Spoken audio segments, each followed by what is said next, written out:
জীবনের সবটুকু চাওয়া পাওয়ার বিসর্জন দিলাম আজ। আমার জীবনের সবটুকু সুখের বিনিময়ে আমার আপনজনদের আত্মঅহংকারের তৃপ্তি হয়েছে। আমি কি হারিয়েছি, কি হারালাম, নাই বা জানলো তারা। জানার প্রয়োজনই বা কি আছে? একজন মানুষ তার জীবন চাহিদার প্রয়োজনে শুধু একজন মানুষকেই ভালোবাসতে পারে। আমার জীবনেও এর ব্যতিক্রম নয়। তাকে কখনো ভুলে যেতে পারবো না। আমি জানি তার কাছে কতটা ক্ষমার অযোগ্য আমি। একজন মানুষের শরীর থেকে খুব ছোট্ট হলেও যদি একটি অঙ্গের হানি হয়, শুধু সেই বুঝতে পারে এর নিষ্ঠুর পরিণতি। আমার জন্ম অস্বাভাবিক, চালচিত্র অস্বাভাবিক, কর্ম স্বাভাবিক নয়।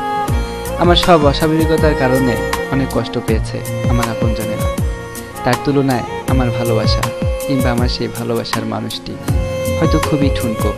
ওদের বোঝাতে পারলাম না এই ঠুনকো ভালোবাসাটুকু হারিয়ে আমার সমস্ত শরীরটাকে কতটা বিকলঙ্গ করেছি আমি কারো জীবনেই সুখের হতে পারলাম না।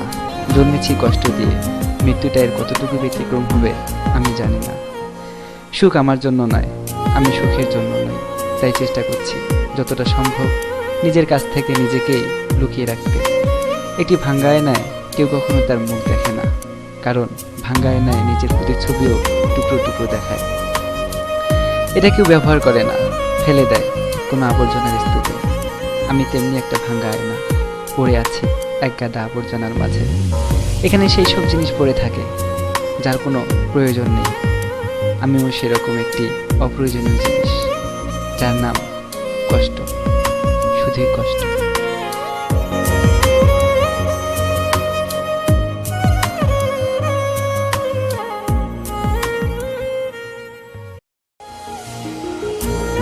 জীবনের সবটুকু চাওয়া পাওয়ার বিসর্জন দিলাম আজ।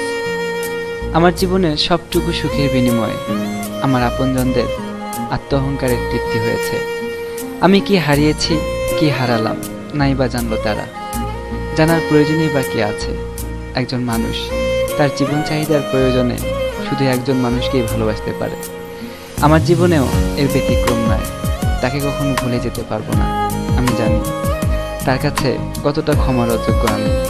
একজন মানুষের শরীর থেকে খুব ছোট্ট হলেও যদি একটি অঙ্গের হানি হয়, শুধু সেই বুঝতে পারে এর নিষ্ঠুর পরিণতি।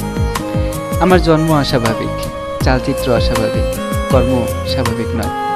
আমার সব অস্বাভাবিকতার কারণে অনেক কষ্ট পেয়েছে আমার আপনজনেরা। তার তুলনায় আমার ভালোবাসা কিংবা আমার সেই ভালোবাসার মানুষটি হয়তো খুবই ঠুনকো। ওদের বোঝাতে পারলাম না এই ঠুনকো ভালোবাসাটুকু হারিয়ে আমার সমস্ত শরীরটাকে কতটা বিকলঙ্গ করেছি আমি কারো জীবনেই সুখের হতে পারলাম না। জন্মেছি কষ্ট দিয়ে, মৃত্যুটা এর কতটুকু ব্যতিক্রম হবে আমি জানি না। সুখ আমার জন্য নয়, আমি সুখের জন্য নই। তাই চেষ্টা করছি যতটা সম্ভব নিজের কাছ থেকে নিজেকেই লুকিয়ে রাখতে। একটি ভাঙ্গা আয়নায় কেউ কখনো তার মুখ দেখে না, কারণ ভাঙ্গা আয়নায় নিজের প্রতিচ্ছবিও টুকরো টুকরো দেখায়। এটা কেউ ব্যবহার করে না, ফেলে দেয় কোনো আবর্জনার স্তূপে। আমি তেমনি একটা ভাঙ্গা আয়না, পড়ে আছি এক গাদা আবর্জনার মাঝে। এখানে সেই সব জিনিস পড়ে থাকে